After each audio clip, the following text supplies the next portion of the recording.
વડોદરાના સફર અલી મીર સાહેબ. મીર સાહેબનું આખું નામ સફર અલી મીર હતું. તેઓ મુસલમાન હતા. વડોદરા રાજ્યના મુખ્ય સેનાધિપતિ હતા. તેમને કોઈ કારણથી એવો રોગ લાગુ પડ્યો કે માથામાં સખત દુખાવો થાય અને નિદ્રા આવે નહીં. આ રોગ ટાળવા તેમણે ઘણા ઉપાયો કર્યા, પણ સારું થયું નહીં.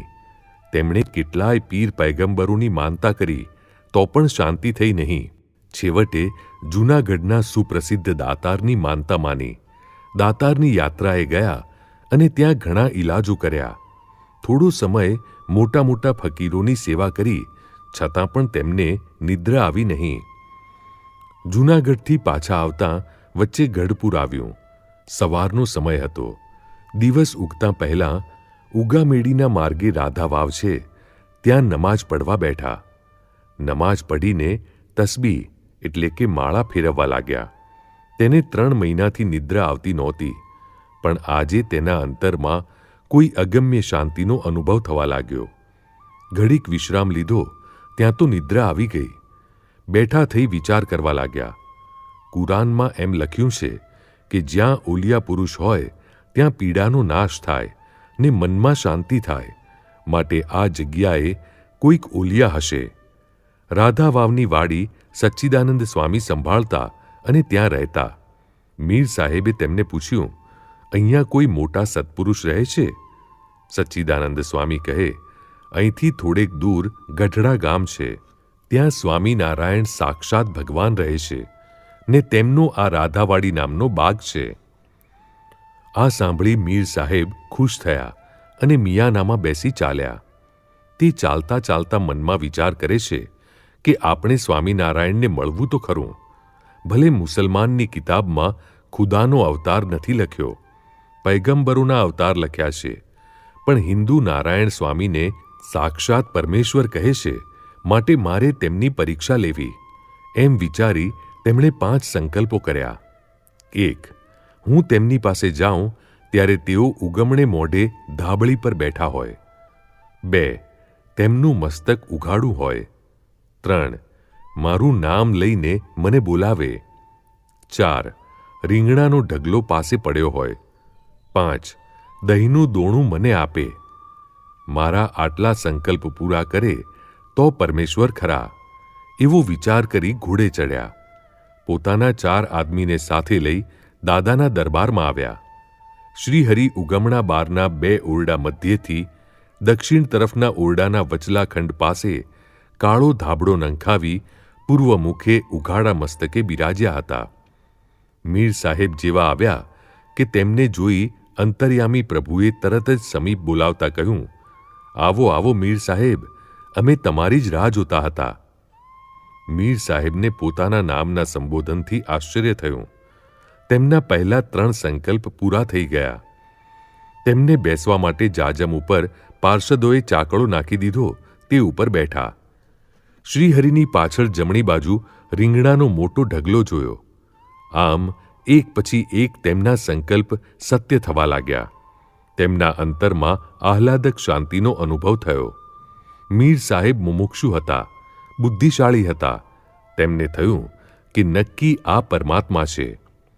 શ્રીહરિ મીર સાહેબને કહે, તમારા હૃદય ઉપર અંગૂઠો મૂકો, આંખો મીચો, મનની વૃત્તિ બંધ કરો અને જીવની વૃત્તિ હૃદયમાં ખેંચો. મીર સાહેબે તેમ કર્યું.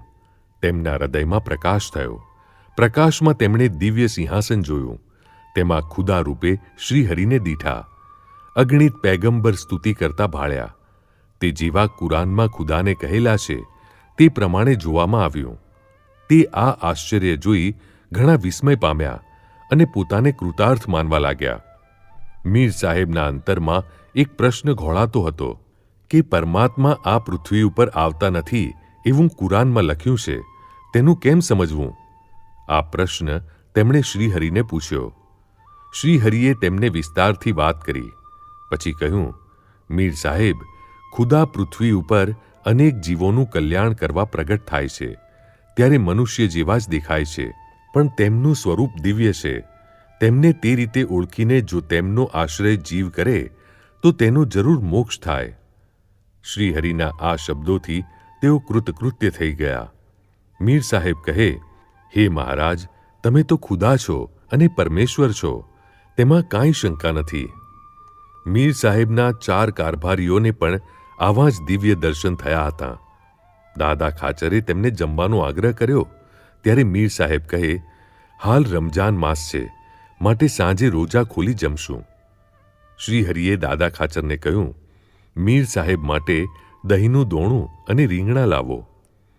શ્રીહરિએ પોતાના હાથે તેમને રીંગણા આપ્યા. તે મીર સાહેબે પોતે રૂમાલમાં લીધા અને એક દહીંનું દોણું આપ્યું. શ્રીહરિ કહે, હવે કાંઈ સંદેહ રહેતો હોય તો પૂછો.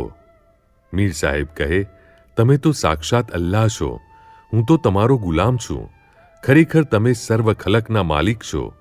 એમ કહી શ્રીહરિના ચરણારવિંદમાં માથું મૂક્યું. શ્રીહરિએ તેમના માથા ઉપર હાથ મૂકી વાંસો થાબડ્યો. મીર સાહેબ કહે, હે મહારાજ, મેં મારા મનમાં જે ઘાટ ઘડ્યા હતા તે જ પ્રમાણે બની આવ્યું અને મારી મુરાદ સર્વે તમે પાર પાડી. પછી મુકામ પર આવ્યા. બીજે દિવસે તેઓ વડોદરા ગયા. એ તિથિ હતી આષાઢી સંવત 1873 ઈસવીસન 1870 જૂન મહિનો. મીર સાહેબ સત્સંગનો પક્ષ ખુલ્લી રીતે રાખતા. મંદિરનું અથવા કોઈ સત્સંગીનું કામ હોય તો તેઓ જાતે સંભાળ રાખીને કરી આપતા. કેટલાક અસહિષ્ણુ લોકો સત્સંગીઓને ઘણી રીતે કનડગત કરતા. તેમાં ઠેક ઠેકાણે મીર સાહેબે સારી સહાય આપી સત્સંગનો બહુ પક્ષ રાખેલો. ધારી ગામમાં જેઠો ઠક્કર રહેતા. તેઓ અન્ય ધર્મ છોડી સત્સંગી થયેલા. તેઓ એવા નિષ્ઠાવાન હતા કે કોઈથી દબાતા નહીં.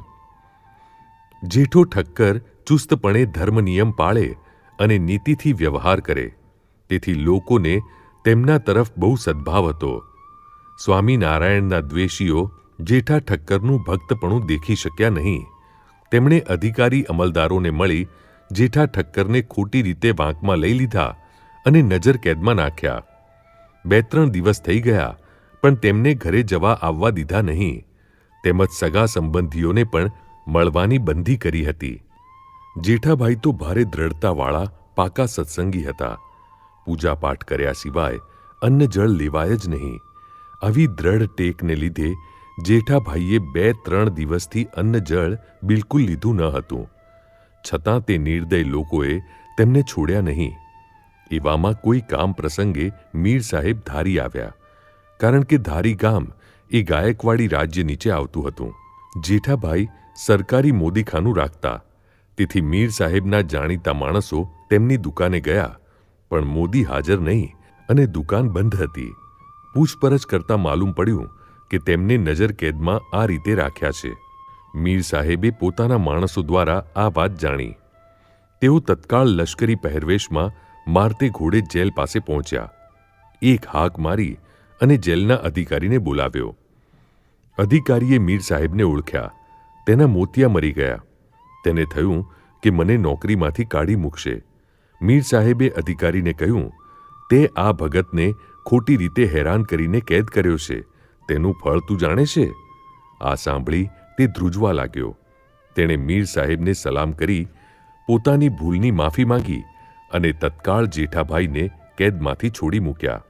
મીર સાહેબે ત્યાં રોકાઈને જેઠા ભગતને જે લોકોએ હેરાન કરવામાં સાથ આપેલો તે બધાને રૂબરૂ બોલાવ્યા અને સત્તાની રૂએ કડકાઈથી કહ્યું, જો હવે પછી જેઠા ભગતને કાંઈ પણ કનડગત કરી છે તો હું તમારી બરાબર ખબર લઈ નાખીશ. આમ મીર સાહેબે જેઠાભાઈને તથા અન્ય સત્સંગીઓને કાયમનું સુખ કરી દીધું. સંવત 1881માં વડતાલ મંદિરનું બાંધકામ ચાલતું હતું. એ વખતે મંદિર માટે જોઈતો માલ જ્યાંથી અનુકૂળ પડે ત્યાંથી લઈ આવતા. તેમાં માલનું દાણ આપવું પડતું. ધર્માદા સંસ્થાઓ માટે દાણ માફ થઈ શકતું હતું, તેથી મંદિર તરફથી દાણ માફી માટે પ્રયાસ કરેલો, પણ સફળતા મળેલી નહીં. સરકારી કામકાજ પેટલાદના ઇજારદાર કશિયાભાઈના હસ્તક થતું. તે જો ધારે તો કરી શકે એવી તેમની સરકારમાં પ્રતિષ્ઠા હતી, તો પણ તેઓ ધક્કા ખવડાવતા. એકવાર મીર સાહેબ કશિયાભાઈની પાસે જ બેઠા હતા ત્યારે ગોપાળાનંદ સ્વામી ત્યાં આવ્યા. મીર સાહેબ તેમને ઓળખતા હતા. તેઓ તરત ઊભા થઈ ગયા, સ્વામીને પગે લાગ્યા. મીર સાહેબ કહે, સ્વામી, તમારે કેમ અહીં પધારવાનું થયું? સ્વામીએ વડતાલ મંદિરના બાંધકામ અંગે દાણ માફીની વાત કરી. તરત મીર સાહેબે કશિયાભાઈને કહ્યું, અત્યારે જ આ કામ કરી આપો, નહીં તો તમારે બહુ સહન કરવું પડશે. મીર સાહેબ જેવા અધિકારીનું વચન માની કશિયાભાઈએ તરત જ દાણ માફી માટે વ્યવસ્થા કરી દીધી. આ રીતે મીર સાહેબે ઘણે સ્થળે સત્સંગનો પક્ષ રાખી સેવાઓ કરી હતી. સંવત 1886માં મીર સાહેબને માથાનો દુખાવો શરૂ થયો. તે મટતો નહોતો. આથી તેઓ સીધા જ ગઢપુર આવ્યા. આ વખતે શ્રીહરિએ ગંભીર બીમારી ગ્રહણ કરી હતી, એટલે દાદાના દરબારમાં કોઈને આવવા દેતા નહોતા. પરંતુ શ્રીહરિએ મીર સાહેબને આવ્યા જાણીને તેમને લક્ષ્મીબાગમાં ઉતારો અપાવ્યો અને પછી મળવા તેડાવ્યા. મીર સાહેબ ઉતારે જઈ પરવારીને શ્રીહરિના દર્શન કરવા દરબારમાં આવ્યા. બંને ગોઠણ ઉપર બેસી તેમની રીત પ્રમાણે તેમણે શ્રીહરિને કુર્નિશ કરી. પછી શ્રીહરિની બંદગી કરતા તેમણે કહ્યું, પ્રભુ, આપનો જાણે કે અજાણે કાંઈ અપરાધ થયો હોય તો તેની માફી માંગુ છું. મારી ઈચ્છા છે કે આપ લક્ષ્મીબાગમાં જ્યાં મને આપે ઉતારો આપ્યો છે ત્યાં પધારો, તો આપની મારે પૂજા કરવી છે. શ્રીહરિએ કહ્યું, ભલે, સાંજે અમે ત્યાં આવીશું. સંતો આ સાંભળી રાજી થયા. તેમને થયું કે આ રીતે પણ શ્રીહરિ જો સ્વસ્થ થઈ જાય તો સમગ્ર સત્સંગના ભાગ્ય ઉઘડી જાય. સાંજે શ્રીહરિએ લક્ષ્મીવાડીએ જવા તૈયારી કરી. શ્રીહરિ માટે ગાડું તૈયાર કર્યું. તેમાં ગાડલા પાથર્યા, પાછળ તકિયા ગોઠવ્યા. શ્રીહરિ ગાડામાં એકદમ ચડી ગયા. શ્રીહરિની સ્ફૂર્તિ જોઈ બધાને ખૂબ જ આનંદ થયો. શ્રીહરિ લક્ષ્મીવાડીમાં પધાર્યા. મીર સાહેબ દરવાજા પાસે જ શ્રીહરિના સ્વાગત માટે ઊભા હતા. શ્રીહરિનો હાથ પકડી તેમણે ગાડામાંથી ઉતાર્યા. પોતાના ઉતારામાં શ્રીહરિ માટે ગાદી તકિયા બિછાવી રાખ્યા હતા. તે ઉપર કિંમતી ગાલીચા પાથર્યા હતા. શ્રીહરિ તે ઉપર બિરાજ્યા. મીર સાહેબે શ્રીહરિનું પૂજન કર્યું. પછી કિંમતી પોશાક ધરાવ્યો. તેમણે શ્રીહરિને ગદગદ ભાવે પ્રાર્થના કરી, પ્રભુ, મારાથી જાણે અજાણે કોઈ અપરાધ થઈ ગયો હોય તો ક્ષમા કરજો. મારો આ માથાનો દુખાવો આપ મટાડો. શ્રીહરિએ તેમના મસ્તકે હાથ મૂકી આશીર્વાદ આપ્યા. તે જ ક્ષણે દુખાવો ગાયબ થઈ ગયો. મીર સાહેબને ખૂબ શાંતિ થઈ ગઈ. મીર સાહેબ શ્રીહરિને ભેટ ધરવા એક સુંદર મેનો તૈયાર કરાવીને લાવ્યા હતા. શ્રીહરિ તેમાં બેસીને વિચરણ કરે તે તેમની ઈચ્છા હતી. આ મેનો પણ તેમણે શ્રીહરિને અર્પણ કર્યો અને પ્રાર્થના કરતાં કહ્યું, પ્રભુ, આપ આરામથી આ મેનામાં બેસી વિચરણ કરો એવા સંકલ્પથી મેં આ મેનો ખાસ કારીગર પાસે તૈયાર કરાવ્યો છે. તેમાં કમાનો પણ જડી છે. આપને અનુકૂળ રહે એવી કરામત કરી છે. શ્રીહરિ મેનો જોઈ પ્રસન્ન થયા. તેમણે કહ્યું, તમારો ભાવ છે તો અમે આ મેનામાં જ મુસાફરી કરીશું. મીર સાહેબ શ્રીહરિની આ કૃપાથી કૃતકૃત્ય થઈ ગયા. તેમની હૃદયની અત્યંત શુદ્ધ ભાવના હતી તો શ્રીહરિના આશીર્વાદ તેમને મળ્યા. પછી તો તેઓ 7 દિવસ સુધી ગઢપુરમાં રોકાયા અને શ્રીહરિ અને સંતોનો સમાગમ કર્યો. તેઓ વડોદરા જવા વિદાય લેવા આવ્યા ત્યારે શ્રીહરિને તેમણે સોનાની મૂઠવાળી કટાર અને એક તલવાર ભેટ કરી હતી. શ્રીહરિએ પણ તેમની અનન્ય નિષ્ઠા જોઈને પોતાની ભાગ તેમને આપી. તેઓ નતમસ્તક થઈ કૃતકૃત્ય થઈ શ્રીહરિને વંદી રહ્યા. તેઓ વડોદરા ગયા પછી હંમેશા સવારમાં સ્નાન કરી તે ભાગના દર્શન પૂજન કરતા, પછી પોતાનું કામકાજ કરતા. નોંધ: અંગ્રેજ સરકારે મીર સાહેબને અમદાવાદના લશ્કરી અધિકારીઓના ઉપરી નિમ્યા હતા. ત્યારે તેઓ આચાર્ય અયોધ્યા પ્રસાદજીને મળ્યા હતા. તે વખતે તેમણે શ્રીહરિએ પોતાના સંકલ્પ પૂરા કર્યા તે વાત કરી હતી અને નરનારાયણના મંદિરમાં એક હાથી બાંધી 8,000 રૂપિયા ભેટ ધર્યા હતા. એ સિવાય પણ તેમણે ઘણી સેવા કરી હતી.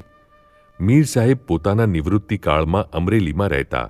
જૂનાગઢના સદગુરુ સ્વામી નારાયણ દાસજીએ તેમને જોયેલા, તેથી તેઓ આ મીર સાહેબની વાતો કરતા. છેલ્લે વૃદ્ધ અવસ્થામાં મીર સાહેબ શ્રીહરિએ આપેલી પાઘની પૂજા કરી અત્યંત શ્રદ્ધાપૂર્વક માળા ફેરવ્યા જ કરતા હતા. તેમના દેહ મૂકવાના સમયે શ્રીહરિએ દર્શન દીધા.